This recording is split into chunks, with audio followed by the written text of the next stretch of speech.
Hello, everyone. Law and order are the building blocks to the American dream. But if anarchy prevails, this dream comes crumbling down. Anarchy in our streets is unacceptable, and anger is not enough. You have a president committed to action. The DOJ has arrested over 100 anarchists for rioting and destruction of federal property. The DOJ has also charged 4 men in federal court for attempting to tear down the statue of Andrew Jackson in Lafayette Square. The FBI has over 200 open domestic terrorism investigations ongoing. AG Barr has created a task force on violent anti-government extremists led by the U.S. Attorney's Office in New Jersey and the U.S. Attorney's Office in northern Texas. With 200 Trump-appointed judges confirmed, the rule of law will be upheld. Democrats at all levels, federal, state, and local, have done nothing. Senate Democrats blocked bipartisan police reform. Minnesota's Democrat governor failed to urgently deploy the National Guard. It took President Trump for that to eventually happen, his suggestion and the ultimate descendants into chaos there in Minneapolis. 3 Democrat Minneapolis council members voted to abolish the police while they themselves were getting a private security detail. That's quite rich. Democrat mayor of Seattle called the CHOP zone, the autonomous zone, the summer of love. It is anything but that, with 1 dead, multiple shootings, and desperate pleas for help unanswered by business owners and others. 11 people were shot in 12 hours this weekend in the Democrat-run New York City, and 61 people were shot in Democrat-run Chicago, and 15 fatally killed. A Democrat state, a Democrat city. President Trump stands against defunding our brave police officers, caving to mob rule, and cancel culture which seeks to erase our history. Let's be clear.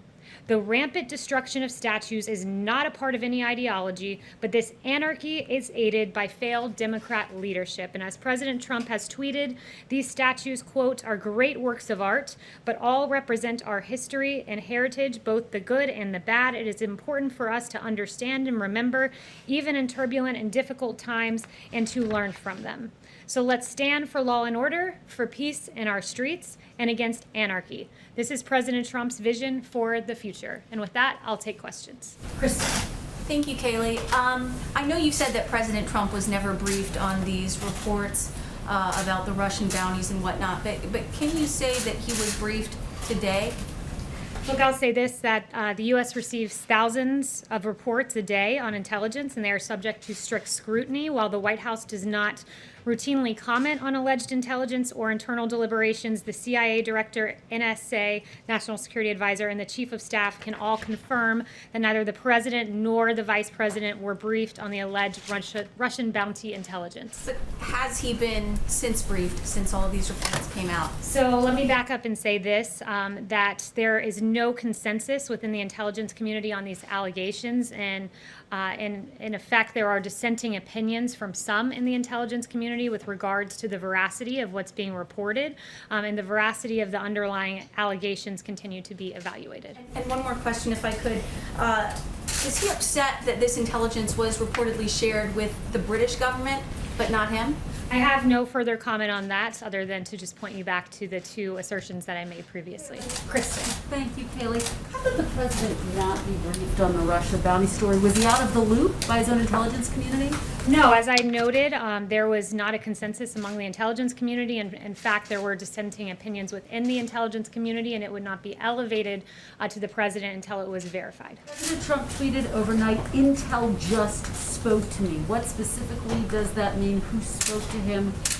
Did that person, in fact, give the president a full briefing in that conversation? So I have no further details on the president's private correspondence. Tell us who's coming to the White House today and who's going to brief those lawmakers. So what I can tell you about that is that last night the Chief of Staff, Mark Meadows, called both Senator McConnell and Congressman Hoyer and said that he would be briefing 8 members from the committees of jurisdiction.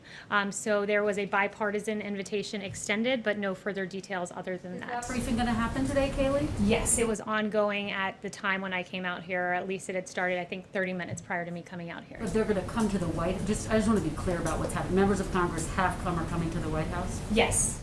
Caitlin. Okay, I have two questions. One, isn't it concerning that there was even a hint of credibility to this report that the Russians were offering to pay Taliban-linked militants to kill American troops, and the president was not told about it? Has the National Security Advisor or anyone explained why they didn't think it rose to the level that the Commander-in-Chief should find out about it? So intelligence is verified before it reaches the President of the United States, and in this case, it was not verified. I would note this, though, when the president, there's no stronger advocate for our servicemen and women than President Trump. He never hesitates to act when there is a threat to our servicemen and women. For example, in Syria in 2018, when dozens of Russian mercenaries were killed in retaliatory defensive U.S.-led strikes. So when our adversaries have directly targeted U.S. or coalition partners, the president has not hesitated to act, but this was not briefed up to the president because it was not, in fact, verified. So I understand it has to be verified, but not everything in his daily briefings or in the presidential daily brief that's the written document is airtight. They let the president know about what they are hearing. That's why it's intelligence. So why would that not have been something that rose to that level if, we're sharing it with other countries? The National Security Council and the intelligence community constantly evaluate intelligence reports, and they brief the president as necessary. Okay, so my other question is, if this does be borne out to where the president believes that it is true, what is he going to do to hold Russia accountable? And is he still going to invite Vladimir Putin to the G7, G8, whatever he's thinking of having in the fall? I won't speculate on whether this intelligence is verified or not verified, and I won't get ahead of the president on further actions, but I would just point out that no one... Officials are not disputing that this is not true. No one, Ron Cliff is there, not disputing this. there are dissenting opinions within the intelligence community, and I can confirm with you right now that there's no consensus within the intelligence community on these allegations. And further, I would just point out, I won't get ahead of the president on actions, but with regard to Russia, this president has been extremely strong on Russia, imposing sanctions on hundreds of Russian individuals, expelling dozens of diplomats, closing 2 Russian consulates, withdrawing from an INF treaty, and several other actions. Disputing it in the intelligence community. I have no further notifications for you other than to tell you there's no consensus and there are dissenting opinions from some within the intelligence community. You don't think this report is true? I'm telling you this, that there's no consensus in the intelligence community and that the dissenting opinions from some in the intelligence community exist. Darlene. Thank you, Kelly. I wanted to go back to the tweet the president tweeted yesterday and then removed. This morning you said that he didn't hear the phrase white power in the portion of the video, and that when it was signaled to him that that was there, he took the tweet down. So does the president retweet other people's tweets and videos without knowing the full contents of what he's retweeting? No, he did not hear that particular phrase when he tweeted out the video, and To the video before retweeting it? he did, and he did not hear that particular phrase. Also, given your opening, do you have any comment on Mississippi taking steps to remove the Confederate emblem from the state flag? I would say that that's a decision for Mississippi to make, and it's commendable that they took this action in a lawful manner and took the appropriate steps rather than trying to tear down statues and monuments. Thanks, Kaylee. One follow-up on the Russia and then one on another issue. Does the president have a specific message for Moscow given these reports? A specific message for Moscow? No, because he has not been briefed on the matter. As I noted, there's no consensus among the intelligence community, and there are, in fact, dissenting opinions. All right. And on a separate issue, Jacksonville, Florida today apparently is issuing a mask order. That, of course, is where at least part of the RNC will be held later this summer. Has the president's thinking about wearing a mask changed at all, given that order and given the increased coronavirus cases in Texas, Florida, Arizona, and elsewhere? So I talked to the president before coming out here. It's his choice to wear a mask. It's the personal choice of any individual as to whether to wear a mask or not. He encourages people to make whatever decision is best for their safety, but he did say to me he has no problem with masks and to do whatever your local jurisdiction requests of you. Yes. Thanks, Kaylee. There have been reports that some American service members actually were killed as a result of this Russian bounty. What information do you have on that? Look, again, pointing you back to the fact that there's no consensus within the intelligence community. And I would also note that for those of you that are always taking the New York Times at their word, they erroneously reported that the president was briefed on this. He was not briefed on this, and neither was the vice president. So before buying into full-fledged a narrative from the New York Times that falsely stated something about the president, that you would wait for the facts to come out. And note, once again, there's no consensus in the intel community, and in fact, there are dissenting opinions from some within it. But Yeah. So you say that he wasn't briefed. Does that mean it wasn't in the PDB either? He was not personally briefed on the matter. That is all I can share with you today, is that both the CIA director, the national security advisor, and the chief of staff can all confirm neither the president or the vice president was briefed. Okay, I have a coronavirus question as well, Sure. please. Secretary Azar said that the window is closing.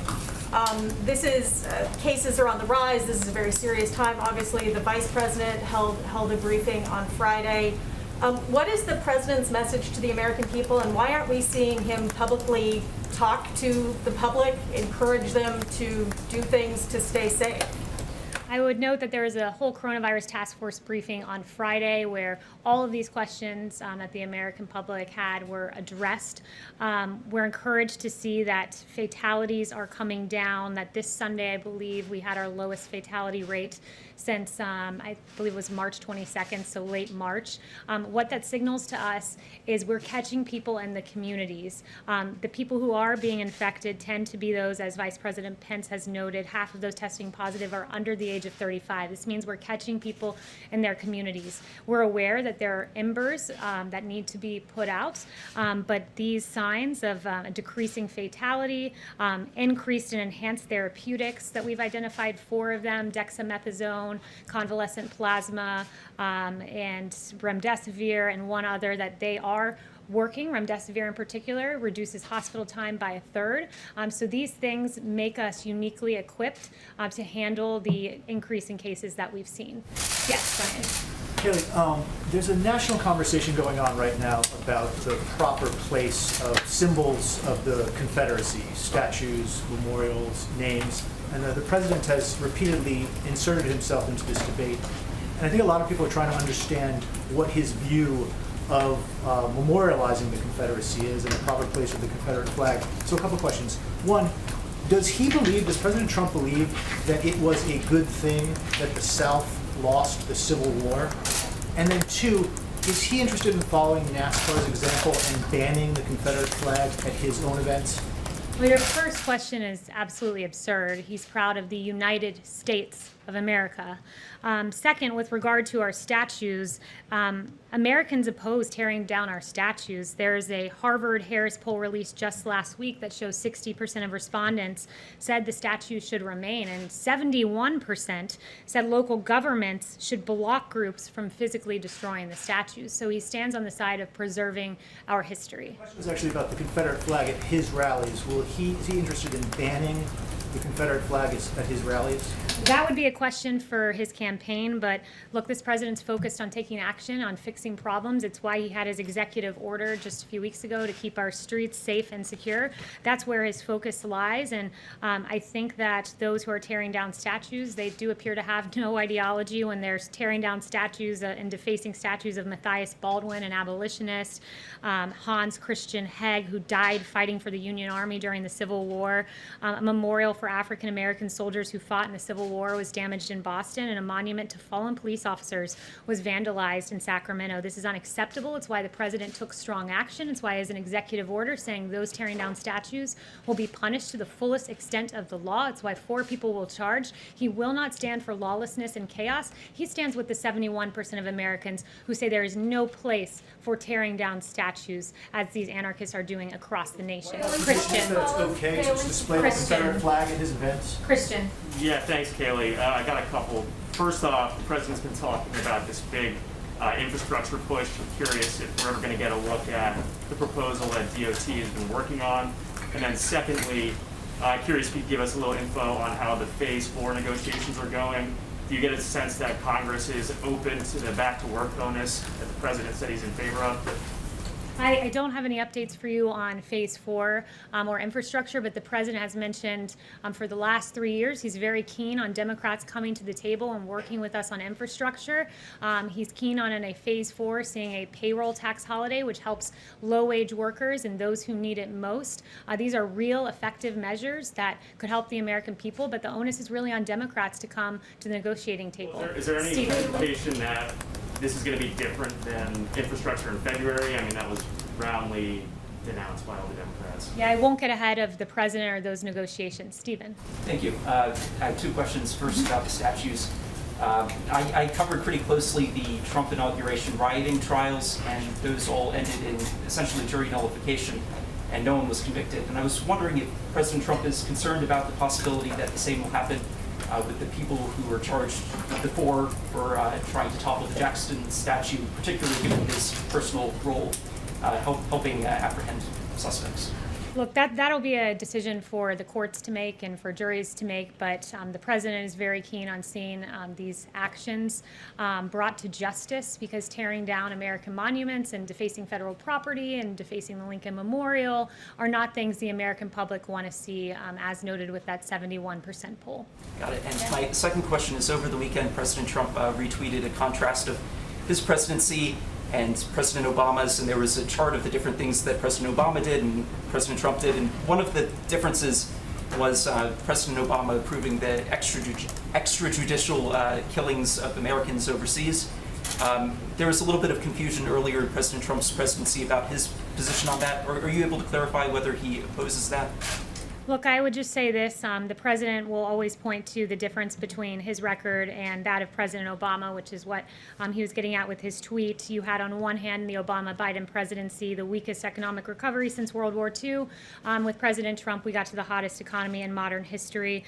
With President Trump, you saw ISIS defeated. With Vice President Biden and President Obama, the so-called JV team of ISIS became the varsity team and overran 2 separate countries. So the president will always draw contrast with President Obama, and those are just 2 of the many, and he was drawing a contrast in that tweet. Thanks, Kaylee. I have 2 questions on COVID-19. First off, remdesivir, we found out today the pricing of it going forward for roughly a 5-day trial, $2,300 for government-backed programs, $3,100 in the commercial marketplace.